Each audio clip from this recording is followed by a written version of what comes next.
안녕하세요. 동국대학교 YG 캠퍼스 영어영문학과 16학번 이은비입니다. 이 영상은 이희재 작가님의 번역의 탄생 책에 의거하여 제작되었습니다. 9장 간결한 문장의 비밀은 접사를 활용하여 문장을 간결하게 하는 방법에 대한 내용입니다. 우선 발표에 앞서 번역을 잘 한다는 것은 어떤 의미일까요? 순 우리말로 된 한글 번역, 혹은 길게 풀어서 쓴 번역, 또는 무조건적인 직역.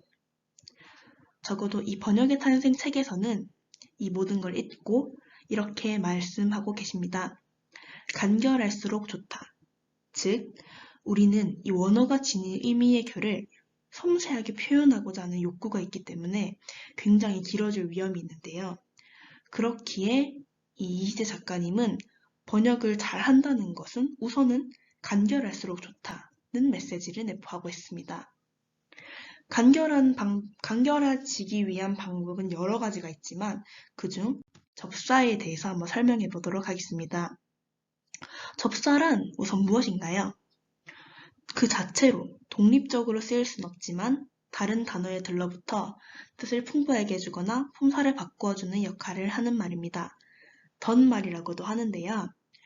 happy라는 이 단어에 on이라는 덧말이 붙어 불행한 이런 접사를 사용하여 새로운 뜻을 만들어진 것으로 볼 수 있습니다.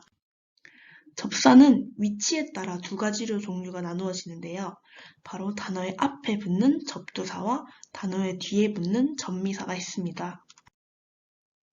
한국어의 접사에는 순수 한글이냐 혹은 한자어냐에 따른 두 가지로 접사가 분류가 되는데요. 바로 이 고유어 접사는 순수 한글로 이루어진 접사입니다. 예를 간단하게 보면 인기, 모리, 꿈, 결, 가슴, 아리 등이 있습니다. 그렇지만 저자가 중요하게 생각한 좀 집중할 만한 접사는 바로 이 한자어 접사인데요. 한자어는 한자어 그 자체, 즉 이 외자 그 자체로 뜻을 나타내기 때문에 거의 모든 글자가 접사로 쓰일 수 있는 잠재력이 있다고 판단하였습니다.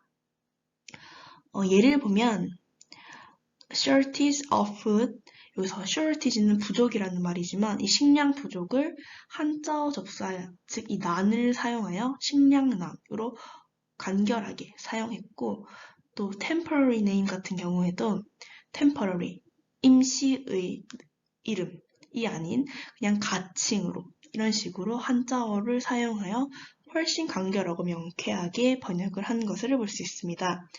그래서 이 저자는 한자어 접사를 사용하길 적극 권유하고 있는데요. 그러나 이 한자어 접사에도 유의점은 존재합니다. 한자를 이 한자 문자 자체로 표현하는 일본과 다르게 우리나라는 보여지는 모양이 각다 이 한자에 혼동을 줄 수 있는데요. 신문의 전면을 보고 싶다라는 말이 있을 때 이 전면이 그 앞전인지 온전할 전인지 조금 혼동이 갈 수 있습니다. 그렇기 때문에 이럴 경우는 전면이라는 한자어 접사를 똑같이 사용하기보다는 앞면이라는 고유어를 사용하고 또 전체의 면은 전면으로 사용하는 것이 더 혼동을 줄일 수 있겠죠. 또한 미모라는 말도 국어사전에는 잔털, 꼬리털, 고운털, 그리고 아름다운 용모까지 이렇게 여러 가지가 올라와 있지만 우리가 자주 사용하지 않는 말이겠죠. 잔털, 꼬리털, 고운털 같은 경우는.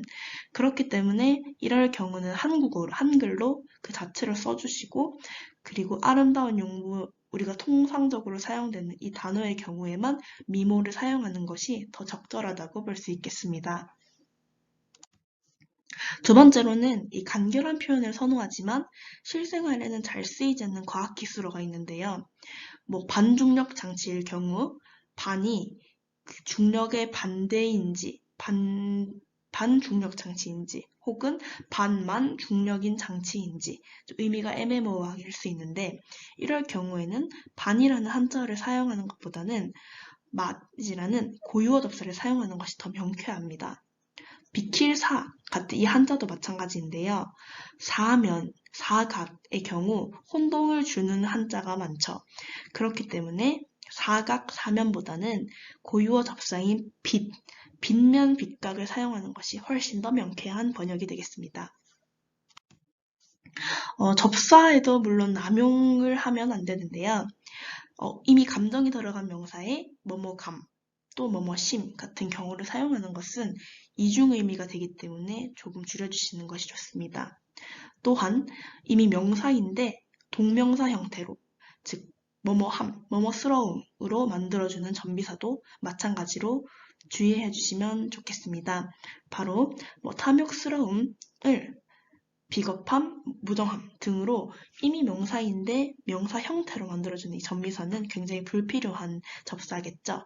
그렇기 때문에 그냥 탐욕, 비겁, 무정으로 해석을 하는 것이 훨씬 더 명쾌합니다. 책 안의 예시를 한번 살펴보겠습니다. 첫 번째로 Eating meat and drinking alcohol seen as stimulants to sexual activity were to be avoided. 이 문장 같은 경우는 이렇게 쭉 풀어서 사용하였죠. 고기를 먹고 술을 마시는 것은 이라고 사용을 하였지만 이것보다는 접사를 사용하여 육식과 음주는 성욕을 자극하니까 삼가에 마땅하다 등으로 훨씬 직접적이고 확실하게 이해를 할 수 있는 이 번역이 되겠죠. 또 두 번째로 The police dismissed her with caution. 경찰은 여자에게 주의를 주어서 내보냈다 라는 이 문장도 마찬가지인데요. 주의를 주어서 내보냈다는 이것을 한자 자체로 훈방했다로 할 경우 훨씬 더 번역이 깔끔해질 수 있겠죠. 또 마지막으로 He used to read the book with great pleasure as when young. 이럴 경우도 그는 젊었을 때 그 책을 아주 즐거운 마음으로 읽곤 했다. 굉장히 번역투스러운 말이죠. 이럴 경우도 그냥 그는 젊어서 그 책을 애독했다로 번역을 해주는 것이 훨씬 더 깔끔할 수 있습니다. 저는 책 밖의 예시를 3가지 가져왔는데요. 스지호지 작가님의 왜 명화에는 별거 없은 사랑이 많을까요? 라는 책입니다. 이 책의 원제는 한번 보겠습니다.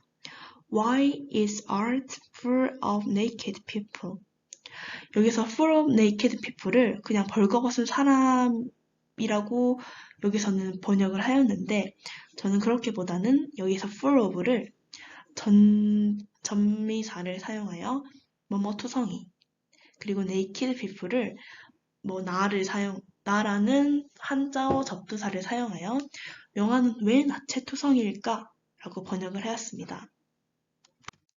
두 번째로는 웬디 우드라는 작가님의 심리학 뇌과학 책인데요.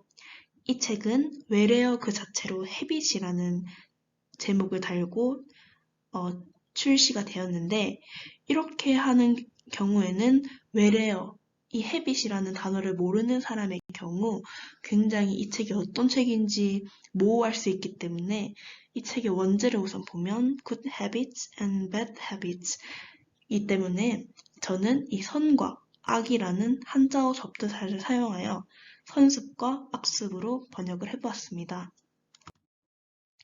마지막 3번째 예시인데요. 3번째는 바로 The Life of Anton Bruckner, 가브리엘 엥겔 작가님이 지은 브루크너 음악가의 삶과 생애에 대한 이야기입니다. 이것도 역시 life를 땡땡전, 즉 한자어 전미사를 사용하여 그냥 안톤 브루크너 전으로 번역을 하면 훨씬 더 깔끔하고 와닿기 쉬운 번역이라고 생각하여 번역하였습니다. 이 19세기 말 초기 영한 사전에 접사가 풍부한 한국어의 특성을 잘 살렸었지만 해방 이후 영일 사전의 영향을 받은 이 영한 사전에서는 한국어 접사가 굉장히 많이 사라져서 아쉽다고 작가님은 말합니다. 그렇기에 이 단어를 1대1로 대응시키는 것이라는 고정관념에서 벗어나서 이 번역은 미지의 회로를 뚫는 작업이기에 접사를 과감없이 사용하여 새로운 단어를 많이 만들어내보는 것은 어떨까요? 네, 감사합니다.